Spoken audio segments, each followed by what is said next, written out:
Good morning. आज start करते हैं हम लोग क्लास 12। यहाँ से हम स्टार्ट जर्नी करेंगे क्लास 12 की। क्लास 11th के सारे वीडियोज किसी कोचिंग के साथ एसोसिएट होने के कारण उस कोचिंग के लिंक पे ऑलरेडी अपलोडेड है। तो अगर क्लास 11th के वीडियोस देखने होंगे complete mechanics heat and sound, तो उसके लिए मैं लिंक प्रोवाइड कर दूंगा। राइट नाउ आज हम लोग स्टार्ट करते हैं क्लास 12। ये सारे टॉपिक डायरेक्टली यूट्यूब पे अपलोड करूंगा, तो यहाँ पे कोई लिंक वगैरह की किसी चीज़ की ज़रूरत नहीं पड़ेगी आप लोगों को। आप लोग आराम से यूट्यूब पर जाइए और ये क्लास 12 के सारे टॉपिक्स देखिए, बिकॉज ये सिस्टम खुद हम अपने घर पे सेटअप किए हैं, तो यहाँ कोई परेशानी नहीं आएगी, कोई लिंक का प्रॉब्लम नहीं आएगा, किसी कोचिंग का कोई भी इन्वॉल्वमेंट नहीं है। यहाँ डायरेक्टली क्लास 12 का टॉपिक यूट्यूब पे अपलोड हो जाएंगे, दैट्स फाइन। तो आज स्टार्ट करते हैं क्लास 12। क्लास 12 में basically there are 3 units, unit 1, unit 2 and unit 3। In unit 1 the name is electromagnetism, unit 2 optics and unit 3 modern physics. यही 3 यूनिट बेसिकली आपका है।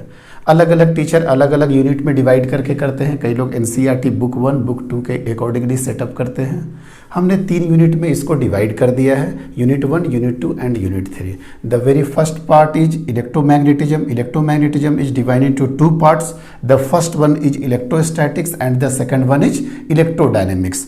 NCERT actually big books recommended इस lecture के last में मैं discuss करूंगा कि कौन सा बुक्स प्रीफर करना है कौन सा नहीं, लेकिन एक जो बेस बुक है और उसको एनसीईआरटी जो कि मोस्ट इम्पॉर्टेंट बुक है सभी के लिए, चाहे वो बोर्ड हो, नीट हो या जेई हो, सभी के लिए ये बुक्स मोस्ट इम्पॉर्टेंट है। अपार्ट फ्रॉम एनसीईआरटी आपके पास बुक है concept of physics SC. Verma sir, next ABC, DC Pandey, BM Sharma, SL Arora, बहुत सारे बुक्स है मार्केट में। तो एनसीईआरटी के अलावा मैं 5 बुक रिकमेंड कर दूंगा। आउट ऑफ 5 में किसी एक बुक को आप ले लीजिए और एनसीईआरटी के साथ उसको मैच करके चलिए। कुछ बच्चे जो गलती करते हैं, हालांकि अब क्लास 12 में ये गलतियां कम होती हैं, क्लास 11th के बच्चों को लगता है सर एनसीईआरटी तो काफ़ी ईजी है, बट बता दें जिस हिसाब से आप लोग एस.सी. वर्मा सर जो एक लेजेंड पर्सन है, ऐसे ऐसे 10-12 लेजेंड मिल करके एक एनसीईआरटी के बुक को लिखे हैं, तो प्लीज़ इस बुक को अंडर एस्टिमेट नहीं करना है। इसके अलावा एक बुक लेना है प्रॉब्लम के लिए, चाहे वो एस.सी. वर्मा ले ले, एस.एल. अरोड़ा ले ले या सिंगेज पब्लिकेशन का बीएम शर्मा आता है। तो as a reference electrostatics NCERT chapter 1 and chapter 2, similarly for electrodynamics NCERT chapter 3 to 8, ये आपका पूरा का पूरा बुक 1 हो गया। एंड बुक 2 में 2 यूनिट है, एक unit optics and the second one unit is modern physics. ये chapter 1 to 3 to 8, 9, 10, 11, 12, 13, 14, 15, total 15 chapter से क्लास 12 में। इलेक्ट्रोमैग्नेटिज्म की बात की है तो फर्स्ट टॉपिक इलेक्ट्रोस्टैटिक्स है। इलेक्ट्रोडायनेमिक्स, अब आप सेग्रीगेशन समझ में आ रहा होगा, इलेक्ट्रोस्टैटिक, डायनेमिक्स, ये सब कुछ डील करेंगे आफ्टर द सिलेबस हम लोग। तो 2 चैप्टर है इलेक्ट्रोस्टैटिक्स में, electric charge and fields, electrostatic potential and capacitance. Similarly 3 to 8 chapter dynamics में आता है। Current electricity, UM stands for uniform motion, moving charge and magnetism, uniform motion, magnetism matter, electromagnetic induction, alternating current and the last one is electromagnetic wave. ध्यान रहे electromagnetic wave, non uniform motion और accelerated motion discuss करेंगे अभी हम लोग after the syllabus. Similarly in optics, ray optics and optical instrument chapter number 9, wave optics chapter number 10। Similarly last unit, unit 3 modern physics, dual nature of radiation matter chapter 11, atoms chapter 12, nuclei chapter 13, semiconductor chapter 14 and communication system chapter 15। ये आपका पूरा का पूरा syllabus हो गया class 12 का। Length wise, syllabus wise जाए तो नो डाउट इस unit 1 is greater than unit 3 is greater than unit 2। यही आपका सिलेबस है। यूनिट 1 सबसे बड़ा टॉपिक आएगा, यूनिट 1, यूनिट 3 एंड यूनिट 2। कई बच्चे अब स्टार्ट करने के लिए, कई बच्चे इलेक्ट्रोस्टैट से भी स्टार्ट कर लेते हैं और कुछ कोटा के कोचिंग में रे ऑप्टिक्स से भी लोग स्टार्ट कर लेते हैं। रे ऑप्टिक्स से स्टार्ट इसलिए करते हैं कि यहाँ पे जनरली आप लोग 9-10 में कॉन्सेप्ट समझे हुए रहते हैं ऑलरेडी। ऑप्टिक्स के बहुत सारे प्रॉब्लम्स बच्चे काफ़ी क्लियर होता है। कम से कम 3 to 4 लेक्चर बच्चे का ray optics already class 10th को ही रिपीट करते हैं हम लोग। वहाँ से concave mirror, convex mirror, lens, optical instrument, ये सारे टॉपिक ऑप्टिक्स के हैं। तो कई कोचिंग्स इलेक्ट्रोस्टैट से शुरू करते हैं, रे ऑप्टिक्स से। हालांकि बच्चे यहाँ से भी स्टार्ट ले सकते हैं केमिस्ट्री में। केमिस्ट्री का टॉपिक है dual nature of radiation, atoms, nuclei, लेकिन ये केमिस्ट्री से 60% तक कंबाइंड तो होता है, लेकिन 40% approach, problem approach is very different in physics of modern physics. Next semiconductor and communication system, ये है सारा का सारा आपका सिलेबस। तो आप यहाँ से भी स्टार्ट ले सकते हो, यहाँ से भी स्टार्ट ले सकते हो, यहाँ से भी स्टार्ट ले सकते हो। तो सर यहाँ से स्टार्ट लेना ज़्यादा इजी है, बट क्या होता है बच्चे जब 12 में इनरोल होते हैं, टेस्ट सीरीज देते हैं, डिफरेंट ऑब्जेक्टिव क्वेश्चन सॉल्व करते हैं, तो सबसे पहले आपको टॉपिक मिलता है इलेक्ट्रोस्टैटिक्स का। तो अब वो पहले ये ख़त्म करे, फिर इधर आए, फिर तो जब तक आपका टेस्ट सीरीज कहीं कभी आप लोग ज्वाइन करते हो तो वो ऑलमोस्ट बेकार सही हो जाता है, मज़ा नहीं आ पाता है कि सर इलेक्ट्रोस्टैट्स शुरू से स्टार्ट करिए। एंड यहाँ तक तो कुछ संभाल लोगे बिना इलेक्ट्रोस्टैट का। सेमी कंडक्टर में भर भर के यूज होगा इलेक्ट्रोस्टैट्स का, इलेक्ट्रॉन का फ्लो, इलेक्ट्रिक फील्ड, तो सेमीकंडक्टर के लिए आपको यहाँ पे बाउंड हो ही जाना पड़ेगा। तो ये आपका पूरा का पूरा सिलेबस था क्लास 12 का। सिमिलरली अगर आप देखते हैं क्लास 11 से अगर आप कंपेयर करेंगे तो क्लास 11th में आपको पता होना चाहिए कि एक टॉपिक था आपका मैकेनिक्स टॉपिक था, उसके बाद हीट था, उसके बाद आपका साउंड था। अगर उसी ऑर्डर में अगर आप लोग डिस्कस करोगे तो यूनिट 1 आप इसको ले लीजिए, यूनिट 2 आप इसको ले लीजिए, यूनिट 3 आप इसको ले लीजिए। तो सबसे ज़्यादा मोस्ट इम्पॉर्टेंट सभी को पता है क्लास 11th के बच्चे के मैकेनिक्स का क्या इंपॉर्टेंट है। सबसे लेंथी सिलेबस, सबसे बड़ा टॉपिक और नंबर ऑफ ह्यूज मार्क्स का भी टॉपिक होता है मैकेनिक्स। उसके बाद आ जाइए आप हीट एंड लास्ट आ जाइए साउंड। उसी तरीक़े से 3 सेगमेंट में यहाँ भी डिफाइंड है। सबसे ज़्यादा यूनिट 1, फिर यूनिट 2, फिर यहाँ पे यूनिट 3। इस वे में आप क्लास 11th को प्रोसीड करते हैं और यहाँ पे प्रोसीड कर रहे हैं हम लोग क्लास 12 को। ये पूरा का पूरा चैप्टर हो गया। अब इलेक्ट्रोमैग्नेटिज्म में आए, जिस हिसाब से क्लास 11th में मैकेनिक्स के लिए सबसे बेसिक टर्म्स क्या था, मास। सबसे बेसिक टर्म्स था सर मास। उसी हिसाब से पूरे बुक 1 में NCERT class 12 book number 1 electromagnetism से ही पूरा का पूरा फील्ड है। और उसका बेसिक है क्या, चार्ज। यहाँ पे हम लोग सिर्फ और सिर्फ यहाँ से ये चैप्टर नंबर 1 से लेकर के चैप्टर नंबर 8 में सिर्फ और सिर्फ चार्ज को ही डील करेंगे। इवन वेब ऑप्टिक्स में भी कुछ यूज हो जाएगा चार्ज का, सेमीकंडक्टर में भी यूज आएगा चार्ज का, कम्युनिकेशन सिस्टम में भी यूज आएगा चार्ज का। तो आप लोग चार्ज के बारे में बेहतर से बेहतर आप आइडिया रखिए। हम यहाँ पे पूरा का पूरा चार्ज के बारे में 2 लेक्चर 3 लेक्चर में पूरा डील करेंगे कि किस वे में चार्ज क्या होता है, चार्ज के प्रॉपर्टीज क्या क्या हैं। ये तो था पूरा का पूरा सिलेबस क्लास 12 का, यूनिट 1, यूनिट 2, यूनिट 3। ये क्लियर हो गया। अब इसके बाद बुक्स रिकमेंडेशन की जहाँ तक बात है, आपको एक तो एनसीईआरटी लेना ही लेना है। नेक्स्ट आप ले लीजिए SC Verma sir, concept of physics. After that BM Sharma. इसके बाद आप लोग अरिहंत ये सिंगेज पब्लिकेशन का हो गया। उसके बाद आप लोग यूज कर सकते हैं, रेफ़र कर सकते हैं अरिहंत पब्लिकेशन का डीसी पांडे। इसके अलावा और भी लोग हैं, एसएल अरोड़ा।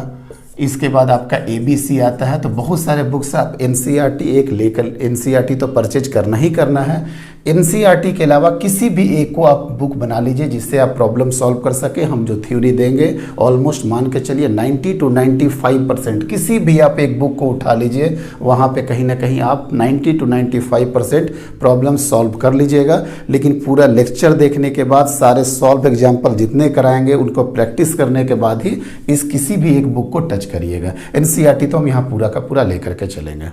तो ये पूरा का पूरा सिलेबस के पैटर्न पे हो गया। अब हम लोग क्लास 12 में ही बात करेंगे, क्लास 12 में ही बात करेंगे हम लोग बोर्ड की, सीबीएसई बोर्ड और एनी अदर स्टेट बोर्ड की बात करेंगे। क्लास 12 में ही हम लोग बोर्ड की बात करते हैं। तो चीज़ें जितना सिंपल है, बोर्ड का जो मार्क्स डिस्ट्रीब्यूशन है 16, 17, 18, 19। सर ये क्या कर रहे हैं 16, 17, 18, 19? यस, अगर आप सबको ऐड करोगे तो बेटा यहाँ पे मार्क्स हो जाएगा आपका टोटल का 70 मार्क्स। तो 16 + 17 + 18 + 19 = 17। अब देखिए 16 मार्क्स कहाँ से कहाँ आएगा, ये देखो बेटा, ये 16 मार्क्स में चैप्टर नंबर 1, 16(1), उसके बाद 16(2), इसके बाद 16(2) और ये मिला दिए आप 16(3). यही आपका मिला करके ये 3 topic, topic number 1, topic number 2, topic number 3, मतलब इलेक्ट्रोस्टैट प्लस करंट इलेक्ट्रिसिटी, ये मिला करके आपका 16 मार्क्स का होगा। क्लियर। अब 17 क्या है सर? 17 में देखो बेटा, ये 17, ये 17, ये 17, ये 17, 4 चैप्टर मीन्स यहाँ पे 17(1), 17(2), 17(3) एंड 17(4). 16 भी समझ में आ गया सर, 17 भी आ गया। ये बात कर रहे हैं हम किसी भी सीबीएसई बोर्ड की या किसी भी स्टेट बोर्ड का।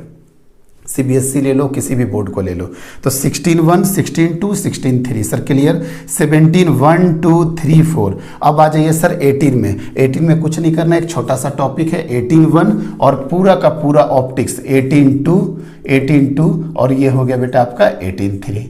सर ये भी क्लियर हो गया। 16(1), 2, 3, 17(1), 2, 3, 4, 16, 17 क्लियर सर। 18(1), 2, 3। अब 19 में आ जाइए। 19 में आएंगे तो बेटा थोड़ा सा सेग्रीगेट कर देते हैं। ये तीनों को मिला करके आपका है 12 मार्क्स, 12 मार्क्स, और सेमी कंडक्टर कम्युनिकेशन सिस्टम से है आपका 7 मार्क्स। अब देखिए तो 12 + 17 कितना हो गया? 19। तो क्लियर हो गया सर सिलेबस 16, 17, 18, 19। तो चैप्टर वाइज भी क्लियर हो गया सर, सिलेबस वाइज भी क्लियर हो गया, बोर्ड वाइज भी क्लियर कर दिया कि कुछ नहीं, ज़्यादा इधर उधर दिमाग नहीं लगाना है, किसमें कितना नंबर क्या है, एक बार सर डील कर दिए, कॉन्सेप्ट बता दिया। अब 16, 17, 18, 19, 16, 1, 2, 3, 17, 1, 2, 3, 4, 18, 1, 2 एंड 3, और 19 में अगर आ जाए तो 1 चैप्टर, 2 चैप्टर, 3 चैप्टर, 12 + 7, 19 मार्क्स। खत्म हो गया सर। सीबीएसई बोर्ड और किसी भी तरह का बोर्ड, स्टेट बोर्ड हो, सभी का पैटर्न ऑलमोस्ट यही है। ये पूरा का पूरा पैटर्न था बोर्ड से रिलेटेड और सिलेबस से रिलेटेड। अब आते हैं बेटा जो यहाँ पे हमने डिस्कस किया है ऑल बोर्ड 12, और इसके बाद एक वर्ड मेंशन कर रहे हैं नीट। ऑलमोस्ट जो भी बच्चे मेडिकल की तैयारी कर रहे हैं, डॉक्टर बनने का सपना है, और इस पेंडेमिक सिचुएशन में, इस कोरोना काल में पता चल चुका कि डॉक्टर का वैल्यू आखिर क्या है। फिजिक्स में टोटल 45 क्वेश्चन आएंगे। चूँकि क्लास 12 की बात हो रही, इसमें 99% बच्चे जानते होंगे, कुछ ज़्यादा डील करने की ज़रूरत नहीं है। 45 क्वेश्चन आएंगे, 45 × 4 मार्क्स का, तो टोटल हो जाता है आपका बेटा 180 मार्क्स। 180 मार्क्स नीट के लिए। अगर 2 बुक है तो एक से 22 और दूसरे से 23, यही नीट का ऑलमोस्ट पैटर्न है। बहुत ज़्यादा 21, 24 की तरफ नहीं मूव करना है। ऑलमोस्ट 2018, 19, 20 से ऑलमोस्ट ये बैलेंस करना शुरू कर दिया। 14, 15 में किसी एक साल ऐसा हुआ था जहाँ पे 21 + 24 और कभी 20 + 24, 2015 के आसपास 1-2 साल में इस तरीका का पैटर्न आ चुका था। लेकिन ऑलमोस्ट अब मान करके चलिए कि ये पैटर्न आ रहा। हम लोग डिस्कस कर रहे हैं क्लास 12 का, तो अभी सिर्फ और सिर्फ क्लास 12 की बात करेंगे। मीन्स ये 23 का डेटा, या मेरे पास 23 क्वेश्चन मिलेगा, या 22 क्वेश्चन मिलेगा, या 21 क्वेश्चन मिलेगा। हम लोग सिर्फ और सिर्फ इसका डिस्कस करेंगे रिगार्डिंग नीट। तो अगर हम लोग देखते हैं इलेक्ट्रोमैग्नेटिज्म में, अगर आप चैप्टर वाइज भी जाइए तो चैप्टर वाइज में इलेक्ट्रिक चार्ज एंड फील्ड से ऑन एवरेज हम 10 साल 9 साल का एवरेज करके बता रहे हैं। एक क्वेश्चन यहाँ से, एक क्वेश्चन यहाँ से, और एक क्वेश्चन यहाँ से। कई बार ऐसा होता है कि 1+1, मतलब कहीं ना कहीं से इस वाले यूनिट से 2 क्वेश्चन नीट में मिलना ही 100% मिलेगा। करंट इलेक्ट्रिसिटी गोल्डन टॉपिक है 2 क्वेश्चन के लिए। Moving charge and magnetism golden topic है 2 क्वेश्चन के लिए। मैग्नेटिज्म एंड मैटर 1 क्वेश्चन है। इलेक्ट्रोमैग्नेटिक इंडक्शन या तो 1, अदरवाइज कुछ साल 2 करके आया है ये। अल्टरनेटिंग करंट में जाएंगे, fix 1 question, no doubt. Electromagnetic wave golden topic 1 question. Ray optics की बात जाएंगे तो 100% 2 क्वेश्चन आना ही आना है। और वेव ऑप्टिक्स से 1 और 2, ये कभी मिक्स करके आता है, मान के चलिए 1 और 2, अमूमन जनरली यहाँ से 2 क्वेश्चन आ ही जाता है। ड्यूअल नेचर में जाइएगा 2 क्वेश्चन, एटम्स में जाइएगा 1 क्वेश्चन, न्यूक्लियाई में जाइएगा 1 क्वेश्चन। लेकिन जहाँ सेमीकंडक्टर बढ़े, जहाँ सेमीकंडक्टर गए, वहाँ से आपका आएगा टोटल 3 क्वेश्चन। 2 क्वेश्चन भी आया है लेकिन 3 क्वेश्चन एवरेज आ ही जाता है।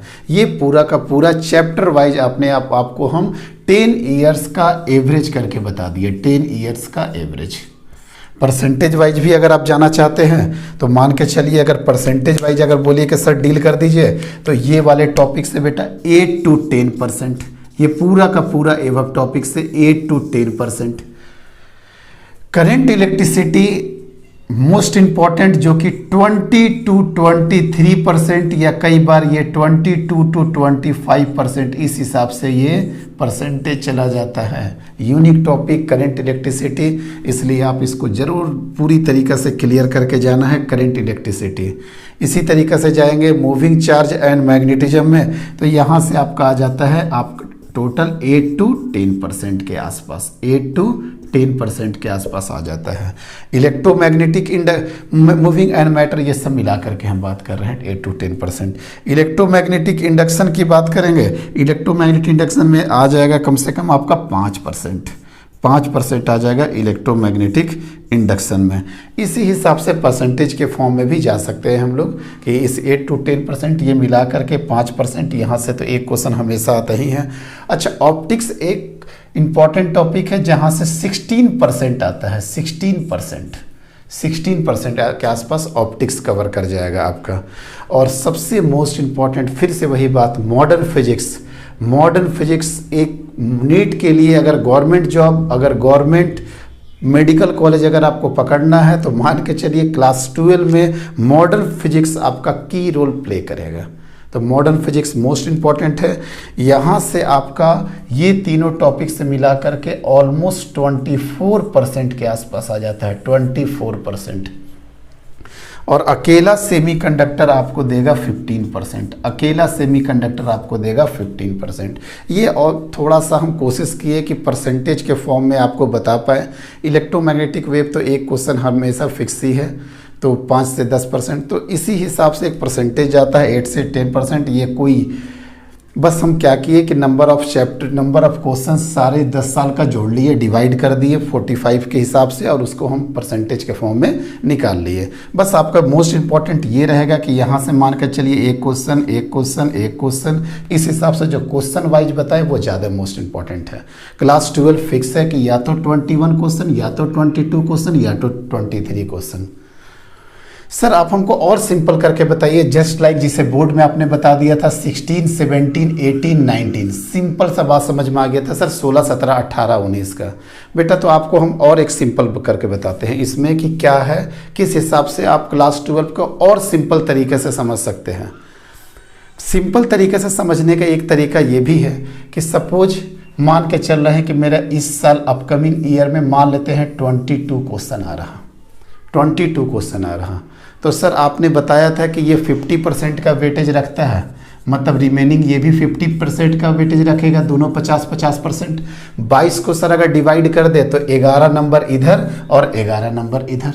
सिंपल सा बात है, जितना सिंपल रखोगे टॉपिक को आपको याद उतना ही बेहतर रहेगा। 11 क्वेश्चन सर इलेक्ट्रोमैग्नेटिज्म मिला करके पूरा आएगा, और 11 क्वेश्चन ऑप्टिक्स और मॉडर्न फिजिक्स मिला करके आएगा। तो बेटा ऑप्टिक्स से अगर 4 आता है तो यहाँ से आ जाएगा 7, अगर यहाँ से 5 आता है तो यहाँ से आ जाएगा 11। लो इसी हिसाब से है, लेकिन इसकी प्रोबेबिलिटी काफ़ी ज़्यादा है कि आपका 4 क्वेश्चन ऑप्टिक्स से आ जाए और 7 क्वेश्चन अगर आपका आ जाए मॉडर्न फिजिक्स पे। तो सिंपल सा यूनिक सा स्टाइल में रखिए ना कि यूनिट 1 इलेक्ट्रोमैग्नेटिज्म से आपका कहीं ना कहीं 10 से 11 क्वेश्चन क्लियर। ऑप्टिक्स मतलब यूनिट नंबर 2 इससे 4 क्वेश्चन, और मॉडर्न फिजिक्स यूनिट 3 जिससे आपका 7 क्वेश्चन। देखिए ना 7, 4, 11, 11, 10, 21। अगर कभी 22 करना होगा तो 11 यहाँ से आ जाएगा, 11 अगर यहाँ से आता है तो 11, 4, 15, 15, 7, 22। अब हम लोग बात करते हैं जेई की। देखो बेटा जेई का एक्सप्लेनेशन मोस्ट डिफिकल्ट टास्क है। क्यों सर? इसलिए डिफिकल्ट टास्क है कि अप टू 2019 तक total number of question in physics only 30, and 2020 से बेटा सिर्फ और सिर्फ 25 क्वेश्चन पूछा जा रहा है जेई में। तो बताइए सिर्फ 25 क्वेश्चंस, और अगर आप देखिएगा NCERT book 1 book 2 in class 11th and book 1 book 2 in class 12, total 4 book. Just like a concept of physics 2 volume, similarly BM Sharma, सिंगेज publication 6 book और सिर्फ नंबर ऑफ क्वेश्चन 25 है। तो बेटा ध्यान रहे कि कई चैप्टर तो ऐसे होते हैं जो टोटली स्किप कर जाते हैं, उनसे एक भी क्वेश्चन नहीं आता है। 14, 15, 16 के रेंज में तो एक साल ऐसा हुआ कि 3-3 क्वेश्चन एक ही टॉपिक से, मतलब सोचो उस समय तो 8 चैप्टर इसी तरीके से विदाउट एनी क्वेश्चन चले गए। तो जेई का प्रिडिक्शन मोस्ट डिफिकल्ट टास्क है। दूसरी बात सुनिए, 2012 की बात करें तो जनवरी 2020 में एग्जाम हुआ और सितंबर 2020 में एग्जाम हुआ। बेटा यहाँ पे हुआ टोटल 4 शिफ्ट, यहाँ पे टोटल हो गया 4 शिफ्ट, इस तरीके से करके यहाँ पे एग्जाम होता है। तो एग्जाम इतने ज़्यादा होते हैं, शिफ्ट भी होता है कि नंबर ऑफ क्वेश्चन का prediction is not easy task. हाँ, अमूमन हम लोग एक एवरेज निकाल लेते हैं कि क्या चल रहा है। जस्ट लाइक अगर आपको हम 2020 का अगर एनालिसिस बताएं, 2020 में सारे शिफ्ट के क्वेश्चन मिला करके KTG से सबसे टॉप पे रहा काइनेटिक थ्योरी ऑफ गैसेज में। अगर आप विजिबिलिटी है तो काइनेटिक थ्योरी ऑफ गैसेज में दिख रहा 13 + 21 = 34, मतलब सबसे हाईएस्ट, सबसे मोस्ट इंपॉर्टेंट टॉपिक 2020 में जेई के एतबार से रहा तो वो है KTG, 34 क्वेश्चन। लेकिन अब उसके बाद आइएगा तो इलेक्ट्रोस्टैटिक्स एंड कैपेसिटेंस 13 + 21 = 34। अब देखिए यहाँ पे नीट का सिर्फ और सिर्फ परसेंटेज क्या था, 8 से 10%। लेकिन अगर आप जेई के अकॉर्डिंगली देखिएगा तो ये सेकेंड मोस्ट इंपॉर्टेंट टॉपिक बन जाता है, इलेक्ट्रोस्टैटिक्स एंड कैपेसिटेंस। उसके बाद आपका इंपॉर्टेंट टॉपिक रहा मॉडर्न फिजिक्स। मॉडर्न फिजिक्स से क्वेश्चन आया 12 + 21, मतलब टोटल शिफ्ट मिला करके 33 क्वेश्चन। आप उसी के अकॉर्डिंगली एवरेज आराम से निकाल सकते हैं कि ऑन एन एवरेज मान के चलिए 2 क्वेश्चन हर बार रहा, इस हिसाब से। तो मॉडर्न फिजिक्स इंपॉर्टेंट है। उसके बाद मूविंग चार्ज एंड मैग्नेटिज्म और मैग्नेटिज्म मैटर मिला करके टोटल 10 क्वेश्चन जनवरी 2020 एंड सितंबर 2020 में 18 क्वेश्चन, मतलब टोटल नंबर ऑफ क्वेश्चन 28। तो मोस्ट इंपॉर्टेंट टॉपिक रहा जनवरी 2020 प्लस सितंबर 2020 जेई में kinetic theory of gases top पे रहा, 11th का टॉपिक। लेकिन 12th का टॉपिक में आइएगा तो रैंक 2 मारा इलेक्ट्रोस्टैटिक्स एंड कैपेसिटेंस। फिर मॉडर्न फिजिक्स उतना ही इंपॉर्टेंट रहा 3 पे। मूविंग चार्ज एंड मैग्नेटिज्म ये रहा 4th पे। और उसके बाद देखिएगा तो करंट इलेक्ट्रिसिटी से 12 question plus 13 question, total 25 question रहा जनवरी 2020 और सितंबर 2020 मिला करके। तो एक आइडिया मिल सकता है जेई से कि क्वेश्चन आएंगे। अगर आप 10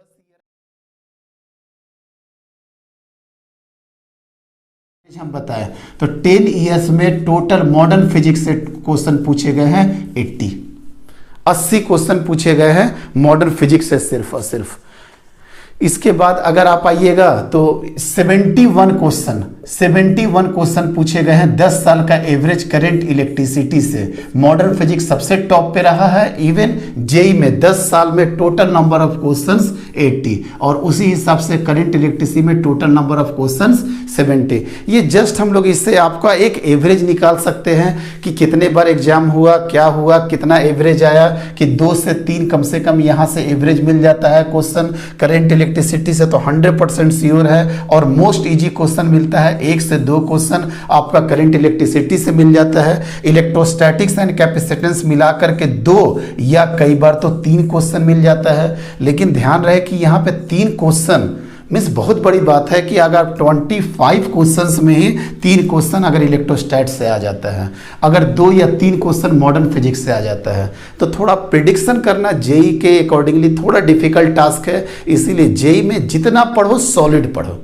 यहाँ रटने वगैरह का कोई सवाल नहीं है जेई में। क्यों? क्योंकि ये आपको 2 मिनट से भी ज़्यादा का टाइम देता है, 2 मिनट से भी ज़्यादा का टाइम देता है। लेकिन अगर नीट देखा जाए तो लेस देन 1 मिनट, 1 मिनट से भी आपको कम समय का टाइम मिलता है। तो 2 मिनट से ज़्यादा का टाइम देगा तो नो डाउट उसमें कॉन्सेप्ट के ऊपर कॉन्सेप्ट आएगा। लेकिन नीट में बस आप देखिए और ऑप्शन मारिए, ज़्यादा यहाँ पे दिमाग लगाना थोड़ा कम होता है। डायरेक्टली कहीं ना कहीं आप कम से कम 45 क्वेश्चन में 20 क्वेश्चन तो आप बस देखते देखते टिक लगाइएगा। अगर आपको 630, 640, 650 तक पहुंचना है तो। लेकिन यहाँ पे अगर 25 क्वेश्चन में अगर आप 15 क्वेश्चन भी कर लेते हैं, मेन क्वालिफाई करके आप एडवांस के लिए फिर एलिजिबल हो जाइएगा। अगर 1670 तक जाइएगा तो होपफुली हमको लगता है आप आईआईटी दिल्ली, आईआईटी बॉम्बे तक चले जाइएगा। तो जेई का प्रिडिक्शन थोड़ा टफ है, इसको पूरा का पूरा सिलेबस करिए, अच्छे तरीक़े से करिए। होपफुली हम सारे का सारे बोर्ड के रिगार्डिंग भी डिस्कस कर लिए, नीट के रिगार्डिंग भी डिस्कस कर लिए, जेई के रिगार्डिंग भी डिस्कस कर लिए। ये पूरा का पूरा बेटा डिस्कशन था। अब कंक्लूड कर देते हैं इसको, अब कंक्लूजन पे आ जाते हैं बेटा।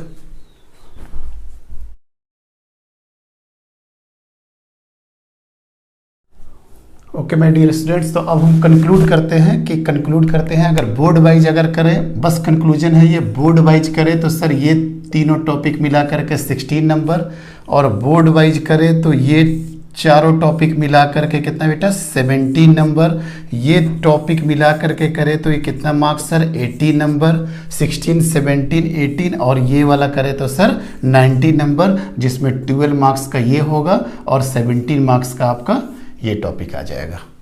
क्लियर, ये बोर्ड वाइज हो गया। बोर्ड वाइज के बाद अगर नीट की बात करें, फिर से बात कंक्लूजन बस जा रहा है। नीट के वाइज बात करें, एक क्वेश्चन, दो question current electricity, moving charge 2 question, magnetism and matter 2 question, electromagnetic induction 1 question या 2 क्वेश्चन, एसी फिक्स है 1 क्वेश्चन, इलेक्ट्रोमैग्नेटिक क्वेश्चन 1। देखिएगा 10 to 11 ये आ ही जाएगा। 1 2 3, 3 to 5, 5 to 7, 7 8 9 10। अपर क्लास में देखें तो यहाँ पे 2 मतलब 11 क्वेश्चन आ चुका है यहाँ पे, और ये बुक 1 खत्म हो चुका आपका। बुक 2 की बात करें तो यहाँ से 2 क्वेश्चन, वेब ऑप्टिक्स से 2 क्वेश्चन, 2 2 4 हो गया, तो सर यहाँ से कितना क्वेश्चन आएगा सर 7 क्वेश्चन नीट में। नीट पॉइंट ऑफ व्यू से और सेग्रीट करें, 2 क्वेश्चन, 1 क्वेश्चन, और यहाँ से आपका आ जाएगा 3 क्वेश्चन। ये हो गया नीट के पॉइंट ऑफ व्यू से सब कुछ खत्म। अब जेई पॉइंट ऑफ व्यू से आ जाए तो जेई पॉइंट ऑफ व्यू से देखा जाए तो मॉडर्न फिजिक्स मोस्ट इंपॉर्टेंट है, 3 स्टार लगा लीजिए, 3 स्टार लगाइए। और सिमिलरली इलेक्ट्रोस्टैटिक्स एंड कैपेसिटेंस मिला करके भी इसको 3 स्टार लगाइए। क्लियर, 3 स्टार दोनों टॉपिक बन चुका कि 2 क्वेश्चन तो सर देगा ही देगा, कोई डाउट नहीं है, 2 क्वेश्चन तो यहाँ से देगा ही देगा। 2 + 2 4। ये ग्रीन किसको रिप्रेजेंट कर रहा है बेटा, जेई को रिप्रेजेंट कर रहा है, जेई को। और उसके बाद रेड डिस्कस कर रहा है किसको बेटा, नीट को, नीट सब ये एवरेज बता रहे, 2 क्वेश्चन वहाँ से, 2 क्वेश्चन वहाँ से। करंट इलेक्ट्रिसिटी में तो कोई डाउट ही नहीं है कि 1 क्वेश्चन, और लक आपका फेवर किया तो 2 क्वेश्चन, कोई दिक्कत नहीं है। मूविंग चार्ज एंड मैग्नेटिज्म से कोई डाउट नहीं है, यहाँ से 1 या 2 क्वेश्चन आ जाएगा। इलेक्ट्रोमैग्नेटिक इंडक्शन एसी मिला करके 1 क्वेश्चन आता है। एसी सबसे लीस्ट टॉपिक है, बहुत कम क्वेश्चन आया है इससे, ये रेड जोन में हम लोग इस टॉपिक को भेजते हैं जेई पॉइंट ऑफ व्यू से। एसी को, एसी कभी कभी 1 क्वेश्चन आता है।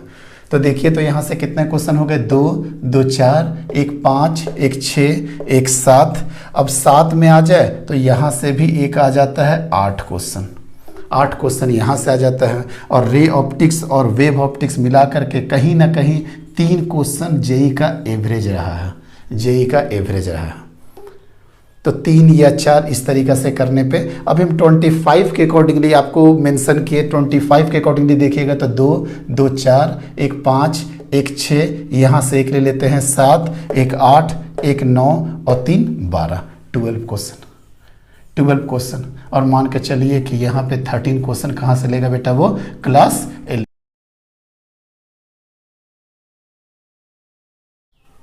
ओके, तो नेक्स्ट टॉपिक शुरू करते हैं हम लोग, इलेक्ट्रोमैग्नेटिज्म, जिसको अभी हम जस्ट इससे पहले डिस्क्राइब कर रहे थे कि ये यूनिट 1 में रखे हैं। यूनिट 1 पूरा का पूरा क्या है बेटा, electromagnetism.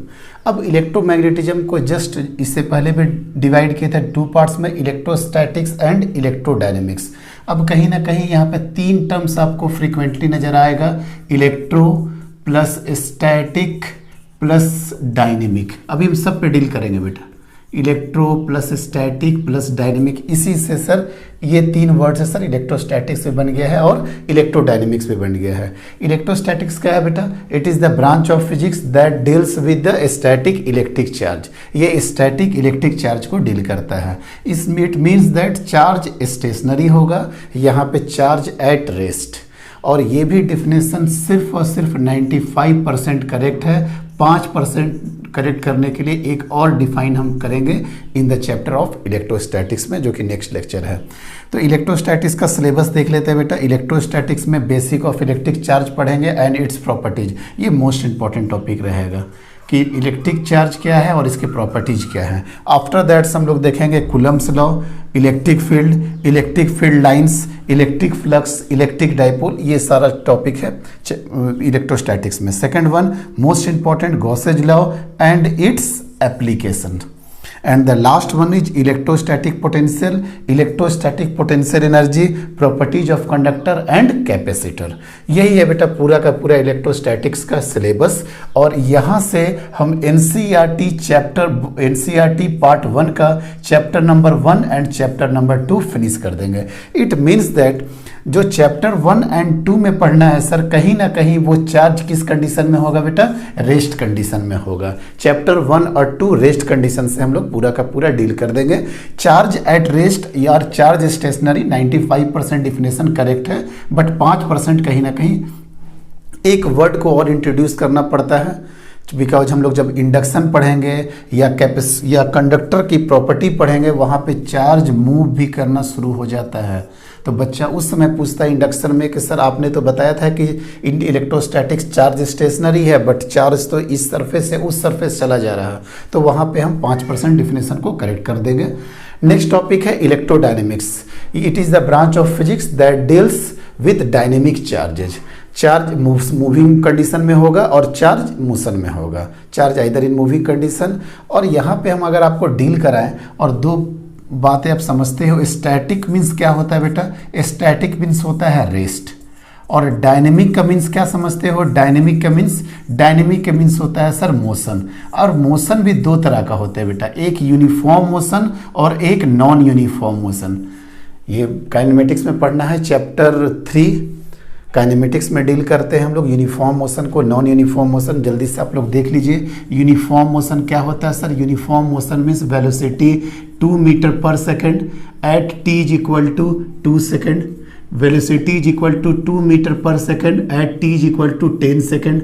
Velocity is equal to 2 metre per second at time is equal to 20 second. इस बीच समझ में आ रहा है? टाइम आगे बढ़ता जा रहा है लेकिन वेलोसिटी क्या है आपका?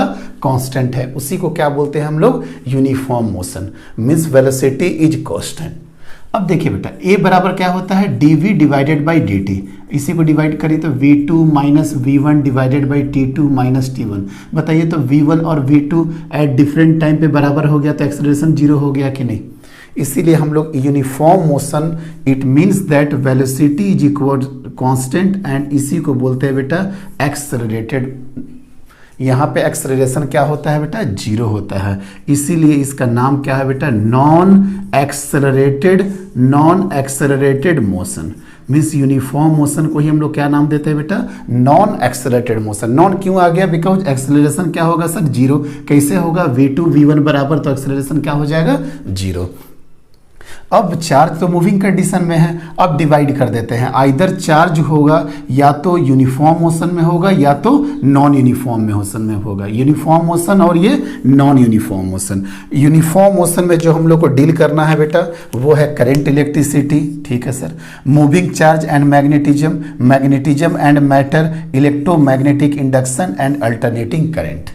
NCERT chapter number 3, 4, 5, 6, 7 means sir जैसे एनसीईआरटी चैप्टर नंबर 1 और 2 वहाँ पे डील करेंगे चार्ज रेस्ट कंडीशन में, यहाँ पे डील करेंगे चार्ज मोशन में है बट यूनिफॉर्म मोशन में है चैप्टर नंबर 7 तक। एंड एनसीईआरटी चैप्टर नंबर 10 जो एक ही चैप्टर है इलेक्ट्रोमैग्नेटिक वेव, वहाँ पे कौन सा मोशन डील करेंगे बेटा? Non uniform motion. Sir uniform motion तो आपने बता दिया 2 2 2 2 2। नॉन यूनिफॉर्म मोशन कहने का sense at t is equal to 2 second, velocity is equal to 2 metre per second. ठीक है, चलिए 10 सेकेंड पे वेलोसिटी क्या हो गया? 10 metre per second. t is equal to 20 second पे क्या हो गया, velocity is equal to 5 metre per second. तो आपको दिख रहा है वेलोसिटी जैसे जैसे टाइम चेंज होते जा रहा वेलोसिटी भी चेंज होते जा रहा। इट मीन्स दैट वेलोसिटी यहाँ पे कांस्टेंट नहीं रहा। और a बराबर क्या होता है बेटा, v2 minus v2 minus v1 divided by t2 minus t1। अब बताइए क्या v2 माइनस v1 जीरो होगा? नहीं सर, जीरो नहीं होगा। और t2 माइनस t1 तो जीरो है ही नहीं। मीन्स यहाँ पे कुछ ना कुछ एक्सेलरेशन का वैल्यू आएगा। देखिए यहाँ पे लिखे हैं acceleration not is equal to zero. It means accelerated charge particle यहाँ पे आएगा। जस्ट लाइक एक्सेलरेशन जीरो था तो क्या बताया, नॉन एक्सेलरेटेड मोशन। और यहाँ पे एक्सेलरेशन नॉन जीरो है, इसलिए इसका नाम हम लोग बोल सकते हैं एक्सेलरेटेड मोशन। और यहाँ पे जो डील करेंगे motion with accelerated charge particle, इसी को बोलते हैं बेटा हम लोग इलेक्ट्रोमैग्नेटिक वेव। इलेक्ट्रोमैग्नेटिक वेव में यही सब आप पढ़िएगा, रेडिएशन वगैरह। रेडिएशन जो कि थोड़ा बहुत आप लोग heat kinetic theory of gases उधर हीट में भी पढ़े होंगे। रेडिएशन ये सब के बारे में सुने होंगे। विबग्योर के बारे में यहाँ पे हम लोग डील करेंगे। Direction of propagation, electric field, magnetic field, यहाँ पे सारा का सारा आ जाएगा कि डायरेक्शन ऑफ प्रोपागेशन क्या होता है, इलेक्ट्रिक फील्ड और मैग्नेटिक फील्ड सारा का सारा आपस में क्या होता है बेटा, म्यूचुअली परपेंडिकुलर होता है। ये पूरा का पूरा सिलेबस का डिस्क्रिप्शन हुआ किसका, स्पेशली फॉर इलेक्ट्रोमैग्नेटिज्म का। Just last recap, electrostatics, electrodynamics. Electrostatics means charge at rest. Syllabus यहाँ का पूरा डिस्क्राइब कर दिया है बेटा। यहाँ पे electrodynamics, charge is in motion, और motion is divided into two parts. The first one is uniform motion and the second one is non uniform motion. ध्यान रहे, यूनिफॉर्म मोशन को हम लोग क्या बोलते हैं बेटा, यहाँ पे नॉन एक्सेलरेटेड मोशन, और नॉन यूनिफॉर्म मोशन को क्या बोलते हैं हम लोग, एक्सेलरेटेड मोशन। आई थिंक चीज़ें एकदम क्लियर है, क्रिस्टल है, सारा कुछ लिखा हुआ है। एक्सप्लेन करने के लिए हम थोड़ा कचड़ा किए हैं, बट आप स्नैपशॉट ले लो इसका। और यहाँ पे पूरा का पूरा इलेक्ट्रोमैग्नेटिज्म हो गया। अब नेक्स्ट क्लास में स्टार्ट करेंगे पूरा डिटेल वे में व्हाट इज इलेक्ट्रोस्टैटिक्स, किस तरीका से इलेक्ट्रो प्लस स्टैटिक्स, क्यों 95% करेक्ट है, 5% में क्या दिक्कत आ रहा था सर, वो सारा का सारा हम लोग अब इलेक्ट्रोस्टैटिक्स में क्लियर कर देंगे। तो ये कंप्लीट सिलेबस हो गया बेटा इलेक्ट्रोमैग्नेटिज्म का। नेक्स्ट क्लास इलेक्ट्रोस्टैटिक्स होगा। हम किसी भी टॉपिक में जहाँ जहाँ मोस्ट इंपॉर्टेंट होगा कुछ वार्निंग भी देते चलेंगे या कुछ सजेशन के टाइप में भी बताते चलेंगे। जस्ट लाइक आप वार्निंग ले लो या सजेशन ले लो। इलेक्ट्रोस्टैटिक्स में सबसे बड़ा प्रॉब्लम क्लास 12 बच्चों का क्या होता है कि वो सिंपल सा कूलम्स लॉ को जानते हैं, कुछ बेसिक प्रॉपर्टीज ऑफ चार्ज को जानते हैं, और उसके बाद वो चीज़ों को स्किप करना शुरू कर देते हैं। बस लगा कि 4 प्रॉब्लम कूलम्स लॉ का जान गए सर, इस पर फोर्स निकालना, उस पर फोर्स निकालना। इलेक्ट्रोस्टैटिक्स में सिर्फ कूलम्स लॉ नहीं है, ध्यान रहे, इलेक्ट्रिक फील्ड है, इलेक्ट्रिक फील्ड लाइन्स है, फ्लक्स है, डाइपोल है, गॉसेज है, पोटेंशियल है, पोटेंशियल एनर्जी है, प्रॉपर्टीज ऑफ कंडक्टर है, कैपेसिटर है। बच्चे का कूलम्स लॉ के बाद बस लगने लगता है कि चीज़ें सर मेरे कंट्रोल में आ गई। तो यहाँ पे आपको एक वार्निंग देते हैं कि ऐसी गलती मत करो। इलेक्ट्रोस्टैटिक्स पूरा का पूरा पढ़ना मोस्ट इंपॉर्टेंट है। अगर ये वाला सेगमेंट अगर आपका क्लियर हुआ तभी ये वाला सारे सेगमेंट्स आपके लिए आसानी हो जाएंगे। हम बार बार बता रहे हैं कि स्टार्टिंग के टॉपिक होते सभी कोई बेचैन रहते कि सर जल्द से जल्द खत्म करिए इलेक्ट्रोस्टैटिक्स। उनको इलेक्ट्रिसिटी में मजा आने लगता है, मूविंग चार्ज मैग्नेटिज्म में मजा आने लगता है। बट इलेक्ट्रोस्टैटिक्स आप पूरा का पूरा क्लियर करिए, चूँकि चार्ज का प्रॉपर्टीज यहाँ से लेकर के जस्ट लाइक जैसे इलेक्ट्रिक फील्ड लाइन्स है, इलेक्ट्रिक फील्ड है बेटा, यहाँ पे पढ़ाएंगे मैग्नेटिक फील्ड, यहाँ पे पढ़ाए हैं इलेक्ट्रिक फील्ड लाइन्स, यहाँ पे पढ़ाएंगे मैग्नेटिक फील्ड लाइन्स। अब बताइए तो कितना सिमिलरिटीज होगा। और जब आप इलेक्ट्रोमैग्नेटिक वेव में जाओगे तो इलेक्ट्रिक फील्ड इधर, मैग्नेटिक फील्ड इधर, और इधर डायरेक्शन ऑफ प्रोपगेशन। अब बताओ तीनों आपस में म्यूचुअली परपेंडिकुलर हो जाएगा।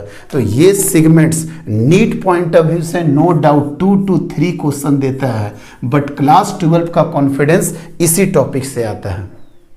अगर इनके कॉन्सेप्ट क्लियर है, ये कहीं ना कहीं तो अपने कॉन्सेप्ट तो इनमें होंगे ही होंगे। और इलेक्ट्रोस्टैटिक्स का कॉन्सेप्ट है, आप सेमीकंडक्टर चले जाओ, वेव ऑप्टिक्स चले जाओ, वहाँ पे इलेक्ट्रोस्टैटिक्स का काफ़ी बड़ा यूज है। इसलिए इलेक्ट्रोस्टैटिक्स हम लोग तसल्ली से आराम से करीब 40 लेक्चर, 50 लेक्चर, 60 लेक्चर में ख़त्म करेंगे पूरी तरीके से इलेक्ट्रोस्टैटिक्स। रिपीट कर रहे हैं, कम से कम मोर देन 40, 50, 60 लेक्चर्स लग जाएंगे हमको इलेक्ट्रोस्टैटिक्स में। पेशेंस रख करके देखिए इलेक्ट्रोस्टैटिक्स। अगर आपके इलेक्ट्रोस्टैटिक्स एक बार क्लियर हो गया, ये सारे टॉपिक्स करना आपके लिए काफ़ी आसान होगा। आसान इट्स मीन्स दैट कि इनके कॉन्सेप्ट तो है ही, लेकिन इनके कॉन्सेप्ट को समझने के लिए कहीं भी बेसिक का जरूरत होगा, वो सारा का सारा क्या है, इलेक्ट्रोस्टैट्स है। जस्ट लाइक सब कूलम्स लॉ है, उधर बायो-सेवर्ट्स लॉ है, इधर गॉसेज लॉ है, तो सारा का उधर एम्पियर सर्किट लॉ है, ACL करके, तो सब के टॉपिक इधर भी आपको मिलते जाएगा कि इस साइड ये तो उस साइड वो, इस साइड ये उस साइड वो। तो इधर का कॉन्सेप्ट को क्लियर करने के लिए बेटा इलेक्ट्रोस्टैटिक्स में काफ़ी ध्यान दीजिए। नीट पॉइंट ऑफ व्यू से तो 2 से 3 क्वेश्चन आता है, तो बच्चों को लगता है सर मॉडल ही पढ़ लेते हैं, काइनेटिक थ्योरी ऑफ गैसेज पढ़ लेते हैं, इधर से भी तो 2 आ जाता है सर, इधर भी 2 आ जाता है। बेटा ये 2 लाने के लिए, ये 2 समझने के लिए इधर का कॉन्सेप्ट बहुत ज़रूरी है। यहाँ से भी 2 आएगा और हो सकता है यहाँ से भी 2 आएगा, लेकिन यहाँ पे लगेगा हमको 60 घंटे पढ़ाने में, और यहाँ पे लगेगा ये दोनों टॉपिक को पढ़ाने में सिर्फ और सिर्फ 15 घंटा। अब बताइए, अक्लमंद बच्चा तो बोलेगा कि सर यही 15 घंटा पढ़ करके क्यों नहीं 2 नंबर लेकर के आएगा, क्यों 60 घंटा पढ़ा करके आप 2 नंबर दे रहे हैं। बेटा अगर इसके कॉन्सेप्ट क्लियर होंगे तभी चीज़ें यहाँ पे क्लियर होगी, तभी इलेक्ट्रोमैग्नेटिक वेव क्लियर होगा, उधर के टॉपिक में वेव ऑप्टिक्स क्लियर होगा, सेमीकंडक्टर डिवाइस क्लियर होगा। तो ये सारा का सारा पैटर्न था पूरा का पूरा इलेक्ट्रोमैग्नेटिज्म का। तो नेक्स्ट चैप्टर हम लोग स्टार्ट करेंगे इलेक्ट्रोस्टैटिक्स। Thank you.